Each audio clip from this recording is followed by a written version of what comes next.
Yamaha R15 version 3 BS6 model ഇറങ്ങിയ കാര്യം നിങ്ങളെല്ലാവരും അറിഞ്ഞിട്ടുണ്ടായിരിക്കും. അപ്പോൾ കുറച്ച് മാറ്റങ്ങളൊക്കെ അവർ വണ്ടിയിൽ വരുത്തിയിട്ടുണ്ട്.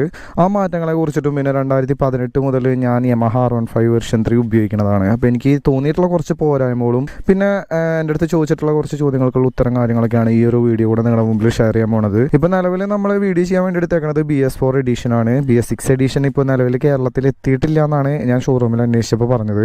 നിലവിൽ R15 വെർഷൻ 3നെ കുറിച്ചിട്ടൊന്ന് ചുരുക്കി പറയാൻ പറഞ്ഞിട്ടുണ്ടെങ്കിൽ ഈ ഒരു സെഗ്മെന്റിൽ തന്നെ കിങ് എന്നൊക്കെ വേണമെങ്കിൽ ഈ ഒരു വണ്ടിയെ വിശേഷിപ്പിക്കാം. ഈ ഒരു ബൈക്കിന്റെ ലുക്ക് എടുത്ത് നോക്കാൻ വെച്ചാലും അല്ലെങ്കിൽ ഇപ്പോൾ ഫീച്ചേഴ്സ് എടുത്ത് നോക്കാൻ വെച്ചാലും ഇനി പവറിന്റെ ഭാഗം എടുത്ത് നോക്കാൻ വെച്ചാലും ഒരു സംശയമില്ലാണ്ട് നമുക്ക് മനസ്സിലാക്കാൻ പറ്റും. 150-160cc ബൈക്കോളായിട്ടല്ല ഈ ഒരു ബൈക്ക് കോമ്പറ്റ് ചെയ്യണത്. ഈ ഒരു എഞ്ചിൻ കപ്പാസിറ്റി വെച്ചിട്ട് 200cc സെഗ്മെന്റിലത്തെ പല കൊമ്പന്മാരായിട്ടാണ് ഈ ഒരു ബൈക്കിന് കോമ്പറ്റീഷൻ വരുന്നത്. ഇപ്പോൾ ഒരുപാട് ആൾക്കാർക്ക് ചിലപ്പോൾ ഡൗട്ട് തോന്നിയിട്ടുണ്ടാവും, ഒരു 150 അല്ലെങ്കിൽ ഒരു 160cc സെഗ്മെന്റിൽ വിട്ടിട്ടുള്ള ഒരു ബൈക്കിന് 1,75,000 രൂപ എന്ന് പറയുന്നത് കുറച്ച് കൂടുതലായിട്ടുള്ള ഒരു എമൗണ്ട് അല്ലേ എന്നുള്ള കാര്യത്തിൽ നിലവിൽ ഈ ഒരു സെഗ്മെന്റിൽ വിട്ടിട്ടുള്ള ഏതൊരു ബൈക്ക് എടുത്ത് നോക്കാൻ വെച്ചാലും ഈ ഒരു ബൈക്കിന് കൊടുത്തിട്ടുള്ള എൻ്റെ പകുതി ഫീച്ചേഴ്സും പോലും ആ ഒരു ബൈക്കിൽ ഉണ്ടായിരിക്കില്ല. നമ്മുടെ TVSന്റെ 204 കഴിഞ്ഞിട്ടുണ്ടെങ്കിൽ ഏറ്റവും വില കുറഞ്ഞിട്ടുള്ള സ്ലിപ്പർ ക്ലച്ചോട് കൂടി വരുന്ന ഒരു മോഡലും കൂടിയാണ് നമ്മുടെ R15 വെർഷൻ 3. ഇപ്പം നിലവിൽ ഇന്ത്യൻ മോട്ടോർ സൈക്കിൾ വിപണിയിൽ ഈ ഒരു ലുക്കിനൊപ്പം പിടിച്ച് നിൽക്കാൻ മാത്രം പറ്റിയിട്ടുള്ള ഒരു 160cc അല്ലെങ്കിൽ ഒരു 200cc ബൈക്ക് ഈ ഒരു പ്രൈസ് ടാഗിൽ തന്നെ വേണമെങ്കിൽ ഇല്ല എന്ന് പറയാം. ഫീച്ചേഴ്സും പവറും കാര്യങ്ങളൊക്കെ എടുത്ത് നോക്കുന്ന സമയത്ത് ഒരിക്കലും ഇത് ഈ വാങ്ങണ കാശിന് മുതലാവാത്ത ഒരു വണ്ടിയെന്നൊന്നും പറയാൻ പറ്റില്ല.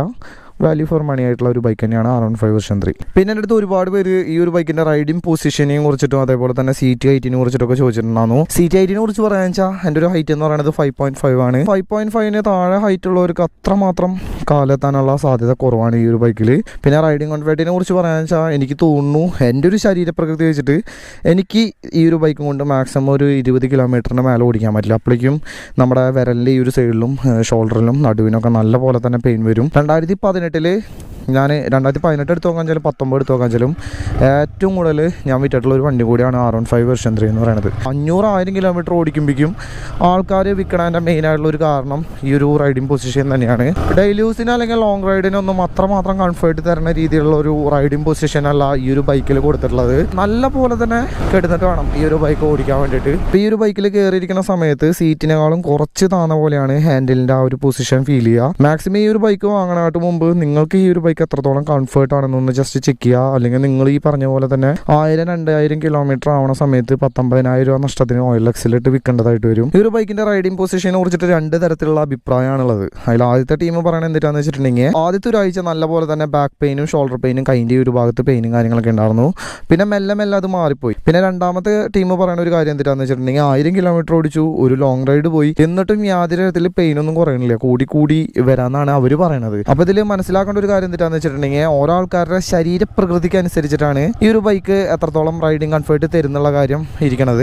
മാക്സിമം അപ്പോൾ ഒരു 10-20 കിലോമീറ്റർ ഓടിച്ചാൽ മാത്രമാണ് ഈ ഒരു ബൈക്ക് നിങ്ങൾക്ക് എത്രത്തോളം കംഫർട്ടാണെന്ന് നിങ്ങൾക്ക് മനസ്സിലാവുള്ളൂ. അല്ലാണ്ട് 1 കിലോമീറ്റർ ഒന്നും ഓടിച്ചിട്ട് യാതൊരുവിധ കാരണവശാലും ആ ഒരു ഫസ്റ്റ് ഇംപ്രഷൻ മൂലം ഈ ഒരു ബൈക്ക് എടുക്കാണ്ടിരിക്കുക. പിന്നെ പവറിനെ കുറിച്ചിട്ട് ഒരുപാട് പേര് ചോദിച്ചിട്ടുണ്ടായിരുന്നു. പവറിൻ്റെ കാര്യത്തിൽ ഒരു രക്ഷയില്ല.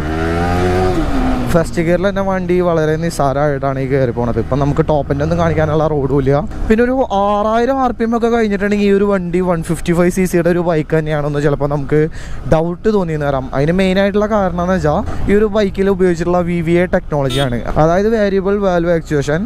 ഒരു നിശ്ചിത RPM കഴിയുമ്പോൾ മിക്ക വണ്ടികളുടെയും എഞ്ചിൻ ഗ്രാഫ് എടുത്ത് നോക്കാൻ വെച്ചാൽ നിങ്ങൾക്ക് മനസ്സിലായിട്ടുണ്ടാവും, പവറും ടോർക്കൊക്കെ ഭയങ്കരമായിട്ട് ഡൗൺ ആയിട്ട് അടിയിലേക്ക് തന്നെ പോകും. അപ്പോൾ ഈ ഒരു ബൈക്കിൻ്റെ എഞ്ചിൻ്റെ ഉള്ളിൽ എന്തിനാണ് നടക്കണമെന്ന് വെച്ചിട്ടുണ്ടെങ്കിൽ ഇതിൻ്റെ മാക്സിമം പവർ ആവണ സമയത്ത് എക്സ്ട്രാ ഒരു വാൽവ് മുഖേന കൂടുതൽ പെട്രോളും അതേപോലെ തന്നെ എയറും വണ്ടിയുടെ എഞ്ചിൻ്റെ ഉള്ളിലേക്ക് കടത്തിവിടാണ്. അപ്പോൾ സ്വാഭാവികമായിട്ട് വണ്ടിയുടെ എഞ്ചിൻ പെർഫോമൻസും കൂടും. അതാണ് ഈ VVA ടെക്നോളജി എന്ന് പറയുന്നത്. ഒരു രക്ഷയില്ല ഈ ഒരു ബൈക്കിൻ്റെ ടോപ്പിൻ്റെ എന്ന് പറയുന്നത്. ടോപ്പിൻ്റെ കാര്യത്തിലൊന്നും ഞാൻ മുമ്പ് പറഞ്ഞ പോലെ തന്നെ 200cc സെഗ്മെൻറ്റിലത്തെ പല കുമ്പന്മാരും ഈ ഒരു ബൈക്കിൻ്റെ ഒപ്പത്തില്ല. പിന്നെ മൈലേജിൻ്റെ കാര്യത്തിലും ഈ ഒരു ബൈക്ക് ഒട്ടും ബാക്കിലല്ല കേട്ടോ. ഞാൻ ഇതിൻ്റെ മൈലേജ് ടെസ്റ്റിൻ്റെ വീഡിയോ ഒക്കെ ഇട്ട സമയത്ത് ഒരുപാട് ആൾക്കാർ പറഞ്ഞിട്ടുണ്ടായിരുന്നു മൈലേജ് തള്ളാണ്. ഏകദേശം ഒരു 52 കിലോമീറ്ററോളാണ് എനിക്ക് മൈലേജ് കിട്ടിയിട്ടുണ്ടായിരുന്നത്. അത് വെറും തള്ളാന്നൊക്കെ പറഞ്ഞിട്ടുണ്ടായിരുന്നു. നിലവിൽ 50 കിലോമീറ്ററിന് മേലെയാണ് ഈ ഒരു ബൈക്കിൻ്റെ മൈലേജ് എന്ന് പറയുന്നത്. ഹൈവേയിലൊക്കെ പോയിട്ടുണ്ടെങ്കിൽ മൈലേജ് ഒന്നും കൂടെ കൂടുന്നു വേണമെങ്കിൽ പറയാം. അപ്പോൾ പവർ ഫീച്ചേഴ്സ് പോലെ തന്നെ മൈലേജിൻ്റെ കാര്യത്തിലും ഒട്ടും പറകില്ലല്ല R15 വെർഷൻ 3. പിന്നെ ഗിയർ ബോക്സിനും ക്ലച്ചിനെ കുറിച്ചിട്ടൊക്കെ ഒരുപാട് പേര് ചോദിച്ചിട്ടുണ്ടായിരുന്നു. വളരെ സോഫ്റ്റ് ആണ് കേട്ടോ ഇതിൻ്റെ ക്ലച്ച് എന്ന് പറയുന്നത്. അതായത് നമുക്ക് ഇപ്പോൾ ട്രാഫിക്കിലൊക്കെ പെട്ടെങ്കിൽ കൂടെ യാതൊരു തരത്തിലും വിരലുകൾക്കൊന്നും വേനൊന്നും എടുക്കില്ല. പിന്നെ ഇതിൻ്റെ ഫസ്റ്റ് ഗിയറിലുള്ള ഒരു ഇനീഷ്യൽ പുള്ളിങ് എന്ന് പറയുന്നത് യാതൊരു രക്ഷയില്ല. വേറെ എന്തെങ്കിലും കൊടുക്കുമ്പോഴേക്കും ഇപ്പോൾ ചരലിലെ ഒക്കെ ആണെന്ന് വെച്ചാൽ ചിലപ്പോൾ ബാക്ക് വീൽ സ്പിന്നാവും. അമ്മാതിരിയാണ് ഫസ്റ്റ് ഗിയറിൻ്റെ ആ ഒരു ഇനീഷ്യൽ പുള്ളിങ് എന്ന് പറയുന്നത്. പിന്നെ ഗിയർ ബോക്സും പക്ക സ്മൂത്താണ്. ഗിയർ ചേഞ്ച് ചെയ്യണ സമയത്ത് ഗിയർ വീഴാത്ത അവസ്ഥ അല്ലെങ്കിൽ ഇപ്പോൾ ന്യൂട്രൽ ആവുന്ന അവസ്ഥ അങ്ങനെ യാതൊരു തരത്തിലുള്ള കാര്യങ്ങളും എനിക്ക് ഈ ഒരു ബൈക്കിൻ്റെ ഭാഗത്ത് നിന്ന് ഫീൽ ചെയ്തിട്ടില്ല. ഈ ഫസ്റ്റ് ഗിയർ പോലെ തന്നെ സെക്കൻഡ്, തേർഡ്, ഫോർത്ത് ഗിയറുകളൊന്നും ഒരു രക്ഷയില്ല. ഫിഫ്ത്ത് ഗിയറിലും സിക്സ്ത് ഗിയറിലും മാത്രമാണ് ചെറിയ തരത്തിലുള്ള ലാഗ് ഫീൽ ചെയ്യുക. അപ്പോൾ അത്യാവശ്യം നല്ലൊരു ടോപ്പ് എൻഡ് എടുക്കുന്ന സമയത്ത് എന്തെങ്കിലും മുമ്പിലേക്ക് ചാടിയിട്ട് ഇപ്പോൾ നമുക്ക് സഡൻ ബ്രേക്ക് ചെയ്തിട്ട് ഗിയർ ഷിഫ്റ്റ് ചെയ്യേണ്ടതായിട്ട് വന്നാലും യാതൊരു തരത്തിലും ബാക്ക് വീലൊന്നും ലോക്കാവില്ല. അപ്പോൾ അതൊന്നും ഞാൻ ജസ്റ്റ് കാണിച്ചു തരാം. അപ്പോൾ ഞാൻ ഫോർത്ത് ഗിയറിലാണ് പോയിക്കൊണ്ടിരിക്കുന്നത്. ഇപ്പോൾ പെട്ടെന്ന് എന്തെങ്കിലും എൻ്റെ മുമ്പിലേക്ക് ചാടിയിട്ട് ഞാൻ ഗിയറും കാര്യങ്ങളൊക്കെ ഒന്ന് ഡൗൺ ചെയ്തു എന്ന് വിചാരിക്കുക. യാതൊരു തരത്തിലും നമ്മളെ എഫക്റ്റ് ചെയ്യണില്ല. ചെറിയ തരത്തിലുള്ള ഒരു ചാട്ടം മാത്രമാണ് വരുന്നത്. വണ്ടി വളരെ സ്മൂത്ത് ആയിട്ടാണ് സ്ലോ ആയത്. വളരെ ലൈറ്റ് വെയിറ്റ് ആയിട്ടുള്ള ഒരു ബൈക്കും കൂടിയാണ് R15 വേർഷൻ 3. 142 കിലോഗ്രാമോളം മാത്രമാണ് ഈ ഒരു ബൈക്കിൻ്റെ ഭാരം എന്ന് പറയുന്നത്. വളരെ സിമ്പിളായിട്ട് ഒരു കളിപ്പാട്ടം കൊണ്ടു കിടക്കണ പോലെ തന്നെ നമുക്ക് 6 ആഗൊക്കെ അടിച്ചിട്ട് ഈ ഒരു വണ്ടി കൊണ്ടു കിടക്കാം.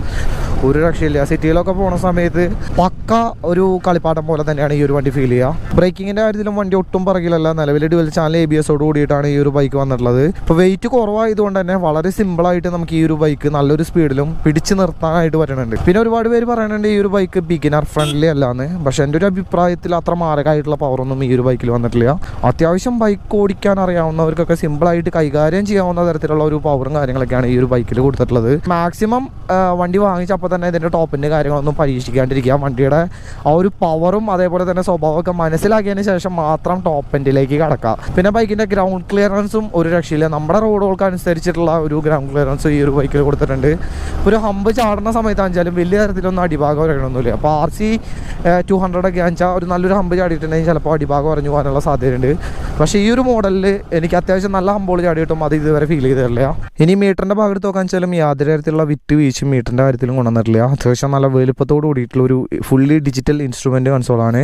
ഇതിലെ മുകളിൽ ഈ ഒരു ഭാഗത്തായിട്ടാണ് നമുക്ക് ഗിയർ ഇൻഡിക്കേഷൻ വന്നിട്ടുള്ളത്. താഴെ ഓഡോമീറ്റർ, അതേപോലെ തന്നെ ട്രിപ്പ് 1, ട്രിപ്പ് 2 അത്യാവശ്യം വേണ്ട ഓപ്ഷൻസ് കാര്യങ്ങളൊക്കെ ഇതിൽ കൊടുത്തിട്ടുണ്ട്. പിന്നെ സ്റ്റാർട്ട് ചെയ്യുന്ന സമയത്ത് നമ്മുടെ പേരൊക്കെ എഴുതി കാണിക്കട്ടോ. പിന്നെ ടൈം ഈ ഒരു ഭാഗത്തായിട്ട് വന്നിട്ടുണ്ട്. ആവറേജ്, മൈലേജ്, സ്പീഡ് അങ്ങനെയുള്ള എല്ലാവിധ ഓപ്ഷൻസും മീറ്ററിൽ ഉൾപ്പെടുത്തിയിട്ടുണ്ട്. പിന്നെ ഈ ഒരു ഭാഗത്തായിട്ടാണ് ഫ്യൂൽ ഗേജ് വരാം. ഇവിടെ സ്പീഡ് കാണിക്കും. പിന്നെ ഇതാണ് RPM വേണ്ടിയിട്ടുള്ള മീറ്റർ. അത്യാവശ്യം നല്ല വലുപ്പത്തോട് കൂടിയിട്ടാണ് ഈ ഒരു മീറ്റർ കൊടുത്തിട്ടുള്ളത്. ബാക്ക് ലൈറ്റ് എന്ന് പറയുന്നത് ഒരു വൈറ്റ് കളറിലാണ്. ഒരു രക്ഷയില്ല. അപ്പോൾ നല്ല വെയിലുള്ള സമയത്താണെങ്കിലും വളരെ ക്ലിയർ ആയിട്ട് നമുക്ക് ഇതൊക്കെ കാണാൻ കഴിയും.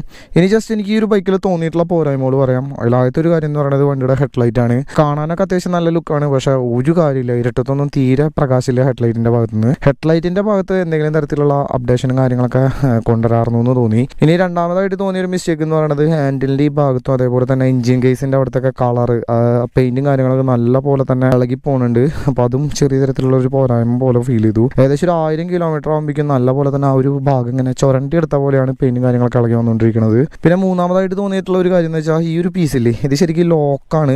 ചില ബൈക്കുകൾക്കൊക്കെ നല്ല പോലെ തന്നെ അടർന്ന് നിൽക്കണ പോലെ ഫീൽ ചെയ്തു. ഇത് ക്ലിപ്പ് ചെയ്താലും ഓട്ടോമാറ്റിക്കലി ഒരു നല്ല സ്പീഡിലൊക്കെ പോയി കഴിഞ്ഞിട്ടുണ്ടെങ്കിൽ ഇതിങ്ങനെ വിട്ട് പോരണ പോലെ ഫീൽ ചെയ്തു. ബാക്കി ഈ ഭാഗത്തെ ഫയറിംഗ് ഒക്കെ ഓക്കെയാണ്. പക്ഷേ ഈ ടാങ്കിൻ്റെ ഭാഗത്ത് വന്നിട്ടുള്ള ഈ ഒരു കവർ എന്ന് പറയുന്നത് തനിച്ചാത്തൻ, ഒട്ടും ക്വാളിറ്റി ഇല്ലാത്ത ഒരു ഭാഗം പോലെയാണ് ഫീൽ ചെയ്തത്. പിന്നെ തോന്നിയിട്ടുള്ള വേറൊരു നെഗറ്റീവ് എന്ന് പറയുന്നത് നേരത്തെ പറഞ്ഞ പോലെ തന്നെ റൈഡിങ് പൊസിഷനാണ്. ഇപ്പോൾ ഒരുപാട് ആൾക്കാർ ഇത് പൊക്കി പറയാനുണ്ട്, ഇത് സ്പോർട്സ് ബൈക്കാണ്, ഇത് ട്രാക്കിൽ ഓടിക്കേണ്ട ഡിസൈനിലാണ് അങ്ങനെയൊക്കെ പറയണമെന്നുണ്ടെങ്കിൽ കൂടെ ഇതിൻ്റെ ഒരു റൈഡിങ് പൊസിഷൻ എനിക്ക് അത്ര പക്കയായിട്ടൊന്നും ഫീൽ ചെയ്യണമെന്നില്ല. കാരണം എന്ന് വെച്ചാൽ ഇപ്പോൾ എല്ലാ ആൾക്കാർക്കും ഞാൻ മുമ്പ് പറഞ്ഞില്ലേ, ചില പ്രത്യേക ആൾക്കാർക്ക് മാത്രം കംഫർട്ട് തരുന്ന രീതിയിലുള്ള ഒരു റൈഡിങ് പൊസിഷനാണ് ഈ ഒരു ബൈക്കിൻ്റെ എന്ന് പറയുന്നത്. ഇപ്പോൾ ലോങ് റൈഡൊക്കെ പോകുന്ന സമയത്ത് നല്ല തരത്തിലുള്ള ബുദ്ധിമുട്ടാണ്. ഇപ്പോൾ ഈ ഒരു ഭാഗത്തും ഷോൾഡറും ബാക്കിലൊരാൾ അല്ലെങ്കിൽ ഇപ്പോൾ ഒരു ലഗേജ് ഉണ്ടെങ്കിൽ പറയണ്ട, അത് ഇടക്കിടക്ക് ബ്രേക്ക് ചെയ്യുമ്പോൾ നമ്മുടെ പുറത്ത് വന്ന് അടിച്ചടിച്ച് നമ്മൾ ഉദ്ദേശിച്ച സ്ഥലത്ത് എത്തുമ്പോഴേക്കും നമ്മുടെ പണിക്കുറ്റം കഴിയും. അമ്മാതിരിയായിട്ടുള്ളൊരു റൈഡിങ് പൊസിഷനാണ് ഈ ഒരു ബൈക്കിൻ്റെ എന്ന് പറയുന്നത്. ഒന്നല്ലെങ്കിൽ ഈ ഒരു ബൈക്കിൻ്റെ ഹാൻഡിൽ കുറച്ച് പൊക്കുക, അല്ലെങ്കിൽ സീറ്റ് കുറച്ച് താത്തിയിട്ടുണ്ടെങ്കിൽ ഇത്തിരി കൂടെ കംഫർട്ട് കിട്ടുമെന്ന് തോന്നുന്നു. അപ്പോൾ എന്തെങ്കിലും തരത്തിൽ അത്തരത്തിലുള്ള ഒരു മാറ്റം എന്തായാലും നമുക്ക് പ്രതീക്ഷിക്കാം. പിന്നെ എൻ്റെ അടുത്ത് ഏറ്റവും കൂടുതൽ ആൾക്കാർ ചോദിച്ച 3 ചോദ്യങ്ങളാണ് മെയിൻ്റനൻസ്, പിന്നെ ഹീറ്റിംഗ്, വൈബ്രേഷൻ. ഹീറ്റിങ്ങിനെ കുറിച്ചിട്ട് എനിക്ക് അത്ര വലിയ പൊട്ട അനുഭവമൊന്നും ഈ ഒരു ബൈക്കിൻ്റെ ഭാഗത്തൊന്നും ഉണ്ടായിട്ടില്ല. ഈ ഒരു ബൈക്കിൻ്റെ കപ്പാസിറ്റി പെർഫോമൻസ് ഒക്കെ വെച്ച് നോക്കുന്ന സമയത്ത് ഹീറ്റിംഗ് കാര്യങ്ങളൊക്കെ വളരെ കുറവാണ്. അത്രമാത്രം നമ്മുടെ കാല് പൊള്ളി പോണ പോലെ അല്ലെങ്കിൽ ഇപ്പോൾ ഷോർട്ട്സ് ഇട്ട് ഓടിക്കാൻ പറ്റാത്ത പോലെ ഒന്നും ഹീറ്റിംഗ് ഒന്നും ഈ ഒരു ബൈക്കിൻ്റെ ഭാഗത്തുനിന്ന് എനിക്ക് ഫീൽ ചെയ്തിട്ടില്ല. വൈബ്രേഷൻ അങ്ങനെ തന്നെ ഒരു 155cc ബൈക്കിന് ഉണ്ടാവുന്ന തരത്തിലുള്ള ഒരു വൈബ്രേഷൻ മാത്രമാണ് ഈ ഒരു ബൈക്കിൽ വന്നിട്ടുള്ളത്. മാരകമായിട്ട് നമ്മുടെ RR3 കിട്ടണമൊക്കെ പോലെ അത്ര വലിയ വൈബ്രേഷനും കാര്യങ്ങളൊന്നും ഈ ഒരു ബൈക്കിൻ്റെ ഭാഗത്തുനിന്നില്ല. നമ്മളത് ശ്രദ്ധിച്ചാൽ മാത്രമാണ് ഫുഡ് റെസ്റ്റിൻ്റെ ഭാഗത്തുനിന്നും ഹാൻഡിലിൻ്റെ ഭാഗത്തുനിന്നൊക്കെ വൈബ്രേഷൻ ഉണ്ട് എന്ന് തന്നെ നമുക്ക് മനസ്സിലാവുള്ളൂ. മെയിൻ്റനൻസ് കാര്യങ്ങളൊക്കെ മറ്റുള്ള 160cc ബൈക്കുകളൊക്കെ വെച്ച് കമ്പയർ ചെയ്യുന്ന സമയത്ത് കുറച്ച് കൂടുതലാണ്. ഒരു 200cc ബൈക്കൊക്കെ മെയിൻറ്റെയിൻ ചെയ്യണ പോലെ തന്നെ ഈ ഒരു ബൈക്ക് മെയിൻറ്റെയിൻ ചെയ്യണം. ഇതിൻ്റെ പെർഫോമൻസ് വെച്ച് നോക്കുന്ന സമയത്ത് അതും അത്ര വലിയ ചിലവായിട്ടൊന്നും എനിക്ക് ഫീൽ ചെയ്യുന്നില്ല. ഇനി BS6 എഡീഷനിൽ വന്നിട്ടുള്ള കുറച്ച് മാറ്റങ്ങൾ പറഞ്ഞുതരാം. ആദ്യത്തെ ഏറ്റവും വലിയൊരു മാറ്റം എന്ന് പറയുന്നത് വണ്ടിയുടെ പവർ അവർ കുറച്ചു. ഇപ്പം നിലവിൽ അത് അത്രമാത്രം വലിയ തരത്തിൽ ഈ ഒരു ബൈക്കിനെ ബാധിക്കുന്ന എനിക്ക് തോന്നുന്നില്ല. കാരണം എന്താ വെച്ചാൽ 19 bhp വെച്ചിട്ട് ഈ ഒരു ബൈക്ക് കാണിച്ചു കൂട്ടുന്ന അക്രമങ്ങൾ നമ്മളിപ്പോൾ ഏകദേശം 2018 മുതൽ കാണുന്നതാണ്. അപ്പോൾ അത് വലിയ തരത്തിൽ ഈ ഒരു ബൈക്കിൻ്റെ എഞ്ചിൻ പെർഫോമൻസിനെ ബാധിക്കുന്നത് ഞാൻ വിശ്വസിക്കുന്നില്ല. ടോപ്പ് എൻഡിലൊന്നും വലിയ തരത്തിലുള്ള മാറ്റങ്ങൾ വരാനുള്ള സാധ്യതയില്ല. അപ്പോൾ പുതിയ മോഡലിന് 18.6 bhp ആണ് പവറും കാര്യങ്ങളൊക്കെ വന്നിട്ടുള്ളത്. ആ ഒരു പവർ വെച്ചിട്ടും നമ്മുടെ ചെക്കൻ വളരെ സിമ്പിളായിട്ട് 138 ടോപ്പ് എൻഡ് അടിക്കുന്ന തന്നെയാണ് എൻ്റെ ഒരു വിശ്വാസം. പിന്നെ വന്നിട്ടുള്ള രണ്ടാമത്തെ ഒരു മാറ്റം എന്ന് പറയുന്നത് ഏറ്റവും കൂടുതൽ ആൾക്കാർ മീറ്ററിൻ്റെ കാര്യത്തിൽ നെഗറ്റീവ് പറഞ്ഞിട്ടുള്ളൊരു കേസാണ് വണ്ടിയുടെ സൈഡ് സ്റ്റാൻഡ് ഇൻഡിക്കേഷൻ. പുതിയ BS6 എഡീഷനിൽ അവർ അത് കൊണ്ടുവന്നിട്ടുണ്ട്. ഇനി സൈഡ് സ്റ്റാൻഡ് തട്ടിയാൽ മാത്രമാണ് വണ്ടിയുടെ എഞ്ചിൻ സ്റ്റാർട്ട് ആവുള്ളൂ. സ്റ്റാൻഡൊക്കെ തട്ടാണ്ട് വണ്ടി ഓടിച്ചിട്ടുണ്ടെങ്കിൽ ചിലപ്പോൾ എവിടെയെങ്കിലുമൊക്കെ തട്ടി വീഴാനുള്ള സാധ്യതയുണ്ട്. അപ്പോൾ അത് വളരെ നല്ലൊരു ഫീച്ചറാണ്. അത് ഇനി മുതൽ BS6 എഡീഷനുകളിൽ ഉണ്ടായിരിക്കും. ഇനി മൂന്നാമതായിട്ട് വന്നിട്ടുള്ള മാറ്റം എന്ന് പറയുന്നത് വണ്ടിയുടെ ഗ്രാഫിക്സിൽ ചേഞ്ച് വരുത്തിയിട്ടുണ്ട്.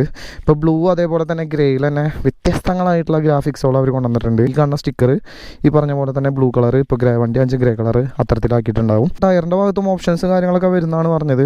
വണ്ടി ഇറങ്ങിയതിന് ശേഷമാണ് നമുക്കത് കറക്റ്റായിട്ട് കൺഫേം ചെയ്യാൻ പറ്റുള്ളൂ. അപ്പോൾ ഇതേപോലെ ചെറിയ ചെറിയ മാറ്റങ്ങൾ മാത്രമാണ് BS6 R15 വെർഷൻ 3 വന്നിട്ടുള്ളത്. വലിയ മാരകമായിട്ടുള്ള മാറ്റങ്ങളൊന്നും ആരും പ്രതീക്ഷിക്കരുത്. വിലയിലും നല്ല തരത്തിലുള്ള വ്യത്യാസമുണ്ട്. ഏകദേശം 5000 രൂപയോളം R15 വെർഷൻ 3ക്ക് വർദ്ധിപ്പിച്ചിരിക്കുകയാണ്. 1,75,000 ആണെന്ന് തോന്നുന്നു ഇപ്പോഴത്തെ ഓൺ റോഡ് പ്രൈസ് എന്ന് പറയുന്നത്. അതിൻ്റെ കൂടെ ഇനി 5000 പ്ലസ് സംതിങ് കൂടുതൽ കൊടുക്കേണ്ടതായിട്ട് വരും. അപ്പോൾ ചുരുക്കി പറഞ്ഞിട്ടുണ്ടെങ്കിൽ വിലയുടെ കാര്യത്തിലും 200cc സെഗ്മെന്റിലത്തെ ബൈക്കുകളായിട്ടാണ് ഇനി ഒരു മുതൽ കോമ്പറ്റ് ചെയ്യാൻ പോകണമെന്ന് സാരം. വൈകാണ്ട് തന്നെ 2 ലക്ഷം ആവുമെന്ന് നമുക്ക് പ്രതീക്ഷിക്കാം. ഇനി ഒരു അപ്ഡേഷൻ വരുന്നുണ്ടെങ്കിൽ അത് USD4 തന്നെ ആവാനാണ് സാധ്യത. ബാക്കി എല്ലാ തരത്തിലുള്ള മാറ്റങ്ങളും വണ്ടിയിൽ വരുത്തിയിട്ടുണ്ട്.